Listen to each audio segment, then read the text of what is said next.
জয় গুরু। প্রত্যেককে আমার নন্দিত ভালোবাসা, শ্রদ্ধা এবং শুভেচ্ছা।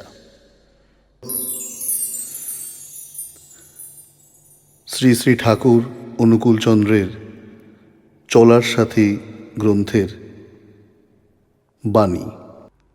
শিরোনাম সন্দিগ্ধ আসক্তি, বাণী সংখ্যা 64।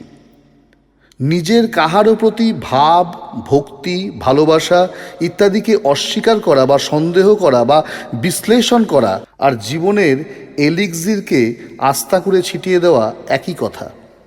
শিরোনাম যাজন, অহংকারে ও প্রেমে, বাণী সংখ্যা 65। যাজন যখন প্রেমাস্পদের নামে নিজের অহংকারের হয়, আহত হইলেই তাহা অবসন্ন হইয়া পড়িবে। তুমি কাহার যাজন করিতেছ, এই লক্ষণেই তাহা ধরিতে পারিবে। যাজনটা প্রেমজ ও প্রেমাস্পদের হইলেই বাধায় বা অপঘাতে তাহা এমনতর উদ্দাম, জয়মুখর ও উভয়ত উপভোগ্য হইয়া ওঠে যে ভোগ করিয়াছে কেবল তাহারই বোধগম্য তাহা। জয় গুরু।